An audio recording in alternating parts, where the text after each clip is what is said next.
2 புஷ்பங்கள் கதையின் தொடர்ச்சி.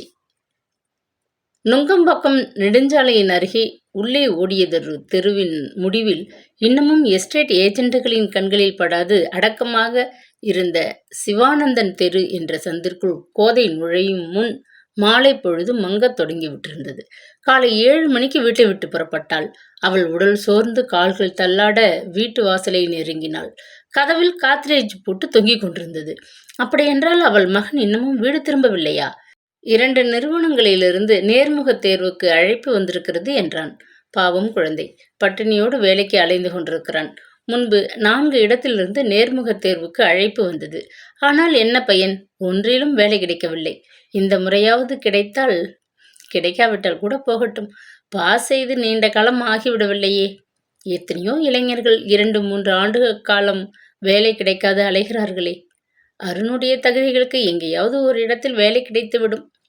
தனக்குள்ளேயே பலவும் எண்ணியபடி கோதை கையில் பிடித்திருந்த துணிப்பையை வாயிற்படி ஓரமாக வைத்துவிட்டு இடுப்பில் இருந்த சாவிக்கொத்தை எடுத்து பூட்டை திறந்தாள். உள்ளே நுழைந்ததும் கதவை தாளிட்டு கொண்டு வராந்தாவின் விளக்கையும் கூடத்து குழல் விளக்கையும் எரியவிட்டாள். துணிப்பையில் வைத்திருந்த அதிரச பொட்டலத்தை எடுத்து முக்காலி மீது வைத்தாள். எண்ணெய் சட்டி அருகே வெகு நேரம் உட்கார்ந்து அதிரசம் சொட்டு எடுத்த களைப்பில் உடம்பு ஆடியது. எரிச்சல் ஆறாக வழிந்த வியர்வையில் நனைந்து விட்டிருந்த புடவை கசகசத்தது. அதிரச பொட்டலத்தை தொட்ட கையில் எண்ணெய் பிசுபிசுத்தது. அருணுக்கு அதிரசம் என்றால் ரொம்பவும் பிடிக்கும். மாதம் 1 தேதி சம்பளம் வாங்கியதும் வீட்டு செலவுகளுக்கு என்று பணத்தை ஒதுக்கி வைத்துவிட்டு பின்னர் மீதியை அலமாரியில் இருந்த பிளாஸ்டிக் டப்பாவுக்குள் போட்டு வைத்திருப்பது அவள் வழக்கம். அந்த மீதி பணத்தில்தான் அவ்வப்பொழுது மகனுக்கு பிடித்தமான வாய்க்கு ருசியான பொருள்களை கொஞ்சம் வாங்கி கொண்டு வருவாள். 10 ஆண்டு காலமாகத்தான் அவள் பத்ராசலம் பலகாரக் கடையில் வேலை செய்கிறாள். அதுவும் அவள் தோழி மீனாவின் யோசனை. பத்ராச்சலம் சிறிய அளவிலே ஒரு பலகாரக் கடையை நெடுஞ்சாலை அருகே பஸ் நிலையத்தில் சமீபத்தில் ஆரம்பித்தார். இப்போது அது ஓஹோ என்ற பெரிய அளவில் பெரிய வியாபாரமாகிவிட்டிருந்தது. கடையின் முகப்பில் கண்ணாடி பெட்டுக்குள்ளே ஓமப்பொடி, அதிரசம், சீடை முறுக்கிலிருந்து மைசூர் பாகு, சோம்பப்படி, டில்லி தர்பார் என்று வடநாட்டு பலகாரங்களுடன் தென்னாட்டு தின்பண்டங்களும் அணி செய்தன. அவைகளை வாங்கி போக வாசலில் எப்பொழுதும் ஒரு கூட்டம். டோக்கன் முறையிலே பலகார விற்பனை காலையிலிருந்து இரவு 8 மணி வரை பிரமாதப்பட்டது. உள்ளே பின்பக்கத்தில் குழல் விளக்கு வெளிச்சத்தில் கால்வாய் அடுப்பில் கனகனவென்று விறகு எரிய அங்காங்கே எண்ணெய் சட்டியுடன் முறுக்கும் அதிரசமும் தேன்குழலும் சீடைகளும் தயாரிக்கும் பெண்கள் பலர் தங்கள் வேலையில் கவனமாக இருந்தனர். இன்னொரு பக்கத்தில் ஆண்கள் சிலர் டெல்லி தர்பாரையும் அல்வாவையும் தயாரிப்பதில் மும்முரமாக இருந்தனர். அதிரசமோ முறுக்கோ மைசூர் பாகோ அடுக்கி தட்டில் வைக்கும்போது தவறி கீழே விழுந்து ஒன்று உடைந்து விட்டால் கூட அந்த தூளை எடுத்து வேலையாட்கள் யாரும் வாயில் போட்டு கொண்டு விட முடியாது. அவைகளை தனியே ஒரு தட்டில் பொறுக்கி எடுத்து வைத்து விட வேண்டும். அப்படி ஒரு கண்டிப்புடன் அவர்கள் அனைவரையும் ஒரு மேற்பார்வையாளர் கூடத்தை அளந்தபடி கண்காணித்து கொண்டிருந்தார். உடைந்த தூள்களை ரகவாரியாக பிரித்து பிளாஸ்டிக் பைகளில் போட்டு வாயை மூடி கால் விலைக்கு வாடிக்கைக்காரர்களுக்கு பத்ராச்சலம் விற்று காசாக்கி கொண்டார். கடை ஊழியர்கள் சில சமயம் அவைகளை தங்கள் வீட்டுக்கு காசு கொடுத்து வாங்கி செல்வதுண்டு. முறுக்கை உடைத்துத்தானே தின்னப்போகிறோம், அதனால் உடைந்த முறுக்கை வாங்குவதில் தவறு என்ன என்பது அவர்களது விவாதம். ஆனால் கோதை தன் மகனுக்கு எல்லோரையும் போல கடை முகப்பில் கச்சிதமாக கண்ணாடி பெட்டிக்குள் வைக்கப்பட்டிருக்கும் தின்பண்டங்களைத்தான் முழு விலை கொடுத்து வாங்கி வருவது வழக்கம். மாதம் 300 ரூபாய் சம்பளமும் தீபாவளி, பொங்கல் போன்ற பண்டிகையின் போது 1 மாத போனஸும் வழங்கினார் பத்ராச்சலம். அதை தவிர அவர் ஊழியர் யாருக்கும் பண்டிகை என்ற காரணத்திற்காக ஒருவேளை மைசூர் பாகை கூட இனாமாக வழங்கியவர் அல்ல. அத்தனை ஒரு கண்டிப்பானவர். கோதை சென்னைக்கு வந்து குடியேறி சமையல்காரி வேலையை ஏற்றுக்கொண்டதே ஒரு தனி கதை. மதுரை பக்கத்து கிராமத்து பெண் அவள். 2வது வகுப்புக்கு மேலே பள்ளிக்கூடத்தை எட்டி பார்க்காதவள். வரதட்சணை கொடுக்க சக்தியின்றி அவள் தந்தை அவளை 50 வயதுக்கு மேற்பட்ட வரனுக்கு 2ஆம் தாரமாக கட்டி கொடுத்து விட்டிருந்தார். மதுரையில் சொந்தமாக ஒரு வீடும் மளிகை கடையும் அவளது கணவருக்கு இருந்தன. கண் நிறைந்த இளைஞனை கட்டிக்கொண்டு வறுமையில் திண்டாடுவதை விட வயதானவனுக்கு வாழ்க்கைப்பட்டு நிற்க நிழலும் உடுத்த துணியும் வயிறு நிறைய சோறுமாக நிம்மதியாக வாழலாம் என அவள் அமைதியோடுதான் கழுத்தை நீட்டினாள். ஆனால் மூத்தவள் விட்டு போன மகன் 24 வயது இளைஞன். அவளுக்கு பல இடைஞ்சல்களை விளைவித்தான். அவனுக்கு திருமணம் செய்வித்து தனி குடித்தனம் அமைத்து விட்டால் தொல்லைகள் தீரும் என்று அவள் கணவர் விரைவாக அதை செய்து முடித்தார். அப்பொழுதும் பலன் இருக்கவில்லை. அவர்கள் வசித்த வீடு தாய் வழி வந்த சொத்து. அதை தன்மேல் எழுதி வைக்க வேண்டும் என்று அடம் பிடித்து தனக்கு உரிமையாக்கி கொண்டான். அருண் 5 வயது குழந்தையாக இருக்கும்போது ஒரு நாள் மாலை கடையை மூடிவிட்டு வீட்டுக்கு சாப்பிட வந்த அவன் தந்தை நெஞ்சு வலி என்று படுத்தவர் எழுந்திருக்கவில்லை. தந்தையின் மறைவுக்கு பின் மூத்தவள் மகன் அவளை பாடாய்ப்படுத்த ஆரம்பித்து விட்டான். முதலில் அப்பா விட்டு போன கடையை அதிக விலைக்கு விற்று அவளுக்கு சொற்ப தொகையை தம்பியின் பங்காக கொடுத்தான்.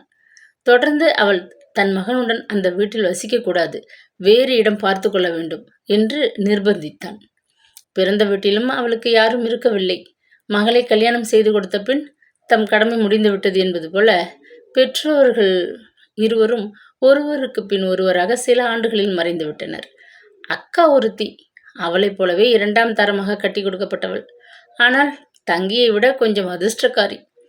பிள்ளை தலையெடுத்த பின் தான் விதவையாகி போனாள். வேலைக்கு போகும் பெண்ணை மணந்து கொண்டு கல்கத்தாவில் நெருக்கமானதொரு குடியிருப்பில் வசித்து கொண்டிருந்த அக்கா மகன் அம்மாவை தங்கள் வீட்டு வேலைக்காக வைத்து காப்பாற்றி கொண்டிருந்தான். அந்த நெருக்கத்தில் கோதை தன் மகனுடன் போய் வாழ இடம் கேட்க முடியுமா? என்ன செய்வது, எங்கே போவது என்று இரவும் பகலும் புலம்பி கண்ணீர் வடித்து கொண்டிருந்தவளை எதேச்சையாக மீனா கோவிலில் சந்தித்தாள். மீனா அவர்களது கிராமத்தைச் சேர்ந்தவள். தன் நிலைமை முழுவதையும் சொல்லி அழுத கோதைக்கு அவள்தான் அந்த யோசனையை தந்தவள். கவலைப்படாதே கோதை, நானும் ஏறக்குறைய உன் நிலைமையில்தான் இருக்கேன். ஒரு வித்தியாசம், எனக்கு குழந்தை எதுவும் கிடையாது. நம் கிராமத்தில் இருக்கும் மளிகை கடை மன்னார்சாமி மகள் பட்டணத்தில் பெரிய இடத்தில் வாழ்க்கப்பட்டிருக்கிறாள். என்னை கூட அழைத்து கொண்டு போய் தன் வீட்டில் சமையலாளாக வேலைக்கு வச்சு கொண்டு நல்லா கவனிச்சுக்கிறா. 4 நாள் லீவில் கிராமத்திற்கு வந்திருக்கிறேன். அப்படியே நம்ம மதுரை கோவிலையும் பார்த்துட்டு போகலான்னு வந்தேன். உன்னையும் பார்த்துட்டேன். நாளைக்கு நான் பட்டணம் போகிறேன், நீயும் என் கூட வந்து விடேன் ஆறுதலாக சொன்னாள்.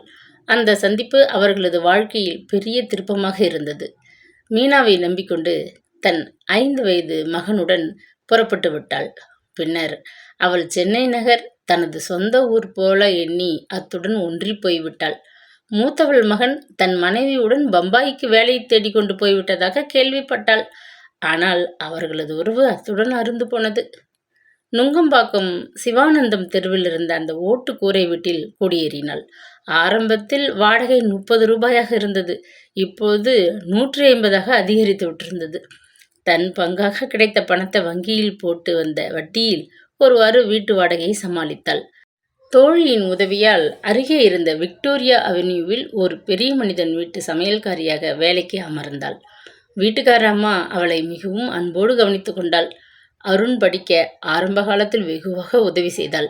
அருண் ரொம்பவும் புத்திசாலி பிள்ளை. அம்மாவிடம் உயிர். வகுப்பில் முதல் மாணவன் என்ற தகுதியில் உபகார சம்பளம் பெற்று அவளுக்கு சிரமம் அதிகம் வைக்காது படித்தான். சில ஆண்டுகளுக்கு பின்னர் மீனாவின் யோசனைப்படி அவள் பத்ராச்சலம் பலகாரக் கடையில் அதிரசம் சுட்டு தரும் ஆளாக வேலைக்கு அமர்ந்தாள். மாதம் 300 ரூபாய் சம்பளம். ஏற்றமான விலைவாசி காலத்தில் போதாததாக இருந்தது. அதை தவிர்க்க விக்டோரியா அவென்யூ வீட்டில் பகுதி சமையலாளாக காலை வேலை சமையலை செய்து வைத்துவிட்டு நகர்ந்துவிடும் வேலைக்காரியாக மாதம் 100 ரூபாய் சம்பளத்தில் வேலையேற்றாள். விக்டோரியா அவென்யூ பங்களாவில் இப்பொழுது பிள்ளைகள் பெரியவர்களாகி திருமணமாகி அமெரிக்கா, ஆஸ்திரேலியா என நாடு பெயர்ந்து விட்டிருந்தனர். அத்தனை பெரிய பங்களாவில் வீட்டு எஜமானரும் அவர் மனைவியும் மட்டுமே தான் வாழ்ந்து கொண்டிருந்தனர். வயதும் வியாதியும் ஆகிவிட்ட அவர்கள் பத்திய சாப்பாட்டில் வாழ்ந்து கொண்டிருந்ததனால் அந்த வீட்டு சமையல் வேலை அவளுக்கு சிரமமாக இருக்கவில்லை. தொடர்ந்து பல ஆண்டுகள் ஒரே வீட்டில் உழைக்கிறோம் என்ற நன்றி உணர்வு மனதிற்கு திருப்தியாக இருந்தது. விக்டோரியா அவென்யூ அம்மாவின் உதவியால் கேஸ் அடுப்புக்கு விண்ணப்பித்து கொண்டு உரிய காலத்தில் பெற்றுக்கொண்டாள். வீடு கொள்ளாது கிடந்த ஜாமான்களை அவர்கள் விற்றபோது பழைய இரும்பு பீரோ ஒன்றையும் சிறு மேஜை ஒன்றையும் அவளுக்கு இனாமாக தந்தனர். குறைந்த விலையில் 2 நாற்காலிகளை அவள் தானே வாங்கி கொண்டாள். பீரோவுக்கு புது சாயம் பூசி மேஜை நாற்காலிகளை பழுது பார்த்து வீட்டில் கொண்டு வந்து போட்டுக்கொண்டாள். கூடத்து அறைக்குள் சுவர் ஓரமாக நின்ற அந்த இரும்பு பீரோவில்தான் அவர்களது சொத்து அத்தனையும் அடங்கியிருந்தன. விக்டோரியா அவென்யூ அம்மாவின் அமெரிக்க பெண் பெற்றோர்களை பார்க்க வரும்போது ஊறுகாய், மிளகாய் பொடி இத்தியாதிகளை சேகரித்து கொண்டு திரும்புவது வழக்கம். அவைகளை தயாரித்து கொடுக்க உதவும் கோதைக்கு அந்த பெண் ஊருக்கு போகும் முன் காஞ்சிபுர நூல் சேலை ஒன்றை தன் பரிசாக வாங்கி தந்துவிட்டு போவது வழக்கம். அப்படி சேகரித்த சில சேலைகளையும் ரவிக்கைகளையும் அவள் பத்திரமாக பீரோவுக்குள் வைத்திருந்தாள். மகனது உடைகள் பலவற்றையும் ஒரு தட்டில் பத்திரப்படுத்தி வைத்திருந்தாள். பீரோவின் லாக்கருக்குள் வைக்க வேறு அவளிடம் நகைகள் ஏதும் கிடையாது. காதுகளில் சிவப்பு கல்லால் ஆனதொரு சிறு தோட்டை தவிர கழுத்தும் கையும் நெற்றியும் வெறுமையாக இருந்தன. அம்மா தன்னை வாழ வைக்கும் பொருட்டு ஓடாக தேய்ந்து கொண்டிருந்தது மகனுக்கு பிடிக்கவில்லை. 45 வயதிற்குள் தலையின் முன்பக்கத்தில் பட்டையாக நரை தெரிய, முகத்தில் சுருக்கங்களுடன் அவள் 5 வயது கூடுதலாகவே தெரிந்தாள். எனக்கு வேலை கிடைத்த உடனேயே நீங்கள் வீட்டோட இருக்க போறீங்க, உங்களுக்கு ஓய்வு ரொம்ப தேவை, மகன் கண்டிப்பாக சொல்லிவிட்டிருந்தான். பாவம், அவன் பட்டம் பெற்ற கையோடு பல இடங்களில் முயன்றுதான் பார்த்தான். என்ன காரணமோ வேலை கிடைக்கவில்லை. சமீப கால விலைவாசி உயர்வால் சில சமயம் அவள் மாதாந்திர செலவை சமாளிக்க இயலாது தத்தளித்தாள். ஆனாலும் வீட்டில் உப்பு இல்லை, பருப்பு தீர்ந்து விட்டது என்று அவள் மகனிடம் இல்லா பாட்டு பாடியதே இல்லை. தான் ஒருவேளை பட்டினி கிடந்தாலும் சரி, மகன் சாப்பிட வேண்டும், நன்கு உறங்க வேண்டும், வெளியே செல்லும்போது நன்றாக உடுத்திச் செல்ல வேண்டும் என்றுதான் ஆசைப்பட்டாள். மகனுக்கு வெகு விரைவில் வேலை கிடைத்துவிடும், அதற்கு பின் இல்லாமை என்பதே அவர்கள் வீட்டில் தலை காட்டாது என்றதொரு நம்பிக்கை அவளுக்கு. கூடத்து கொடியில் காய்ந்து கொண்டிருந்த சேலையையும் ரவிகையையும் இழுத்து எடுத்துக்கொண்டு பின் வராந்தாவுக்கு விரைந்தாள். விளக்கை போட்டாள். மங்களாக தெரிந்த வெளிச்சத்திலே வராந்தாவின் கோடியில் இருந்த குளியலறைக்குள் புகுந்து காலையில் வெளியே கிளம்பும் முன் நிரப்பி வைத்திருந்த அண்டா தண்ணீரிலிருந்து 2 சொம்பு தண்ணீரை முகர்ந்து அவசரமாக குளித்தாள். சில்லென்ற தண்ணீர் எரிச்சலில் தவித்த உடலுக்கு இதமாக இருந்தது. மாற்றுடை அணிந்து கொண்டு தலையை வாரி முடிச்சிட்டு கொண்டு நெற்றியில் திருநீற்றை அப்பி முடித்துவிட்டு அலமாரியில் இருந்த தெய்வ படத்துக்கு முன்னிருந்த சிறு விளக்கை ஏற்றும் முன் வாயிற்கதவு இடிபட்டது. ஓடி சென்று திறந்தாள். கையில் பெட்டியுடன் கிராப்பு முடி கலைந்து களைத்த முகத்துடன் மகன் வெளியே நின்று கொண்டிருந்தான். காலையில் அவன் உடுத்தி கொண்டு சென்ற அந்த சுத்தமான சட்டை இப்பொழுது கசங்கி தோள்பட்டையில் அழுக்குடன் தெரிந்தது. என்னம்மா அப்படி பார்க்குறீங்க? பஸ்ஸில் வார பிடிச்சு கொண்டு நிற்கிறதுக்கு பதிலாக ஒரு வயதானவர் என் தோலை பிடிச்சு கொண்டு விட்டார். அவர் கையில் இருந்த அழுக்கெல்லாம் என் தோள்பட்டை சட்டை மேலே அப்பிக்கிட்டது. மகன் சிரித்தான். பரவாயில்லை, நான் துவைச்சி சுத்தப்படுத்தி விடுவேன். முதல்ல நீ குளிச்சுட்டு உடை மாற்றிக்கோ, நான் சாப்பாட்டை சூடு செய்கிறேன் என்றாள். குளியலுக்கு பின் லுங்கி பனியன் அணிந்து கொண்டு அலமாரியில் அடங்கியிருந்த தன் அப்பாவின் படத்தை வணங்கிவிட்டு நெற்றியில் திருநீற்று கீற்றுடன் கூடத்து தரையில் தட்டின் முன் அவன் உட்கார்ந்தான். காலையில் தயாரித்து வைத்து விட்டு போன சாப்பாட்டை நொடிப்பொழுதில் சூடாக்கி மகனுக்கு தாய் பரிவுடன் பரிமாறினாள். சாப்பிட்டு முடித்து கை கழுவி துவாலையால் அவன் வாயை துடைத்து கொண்டு கூடத்தில் கிடந்த நாற்காலியில் வந்து உட்காரும் வரை அம்மா எதுவும் கேட்கவில்லை. நேரமாச்சே, நீங்க சாப்பிடுங்கம்மா, நான் ஏதாச்சும் உதவி செய்யட்டுமா என்று கேட்ட மகனை பார்த்து மெல்ல முருவளித்தாள். காலையில போன சங்கதி என்னாச்சுன்னு சொன்னா அதுவே பெரிய உதவி. தாய் மெல்லியதாக சிரித்தாள். முதலாவதாக போன இடத்தில் எனக்கு அநேகமாக வேலைக்கு எடுத்துக்கிட்டாங்கன்னு தான் சொல்லணும். 2வதாக போன இடம் வெறும் கண் துடைப்பு நாடகம். போகட்டும், காலையிலே போன இடத்திலே வேலை கிடைச்சா போதுமே. பார்வதி எலக்ட்ரிக்கல்ஸ் என்பது பிரசித்தி பெற்ற நிறுவனமாச்சே. அதன் தலைவி ரொம்ப கர்வமான பெண்மணி. அது ஒன்றுதான் எனக்கு பிடிக்கலை. பணம் இருக்கு, பதவி இருக்கு, அதனால கர்வம் இருக்கு. நமக்கு என்ன? அங்கே வேலை கிடைச்சா தெரு பிள்ளையாருக்கு நான் சந்தன கப்பு போடுறதாக வேண்டிக்கிட்டு இருக்கேன். உனக்கு அந்த வேலை பிடிச்சுதானே இருக்கு? அந்த வேலையை விட அம்மாவின் பக்கத்தில் உட்கார்ந்து கொண்டு என்னை மிருதுவாக பார்த்து முருவளித்தாளே அந்த பெண், அவளை எனக்கு ரொம்ப பிடிச்சிருக்குமா? சொல்ல முடியாது. கற்பனையிலே சம்யுக்தாவை பார்த்து மகிழ்ந்தபடி தனக்குள்ளே முருவளித்து கொண்டான். நான் கேட்ட கேள்விக்கு பதிலே காணுமே. அம்மா நினைவு கூட்டிய போது திடுக்கிட்டு விழித்து கொண்டான். பிடிச்சிருக்கம்மா. முதல் மாத சம்பளத்திலிருந்து நான் பணம் தரேன். நீங்க பிள்ளையாருக்கு சந்தன கப்பு போடலாம். மகன் வாய்விட்டு சிரித்தான். மகனுக்கு அந்த வேலை கிடைத்துவிட்டால் எண்ணெய் சட்டி அருகே எரிய வேண்டாம் என்றதொரு எதிர்பார்ப்பில் தாயும் சிரித்தபடி காலியான பாத்திரங்களுடன் சமையல் அறைக்குள் மறைந்தாள். இக்கதையின் தொடர்ச்சி நாளை தொடரும். Please subscribe.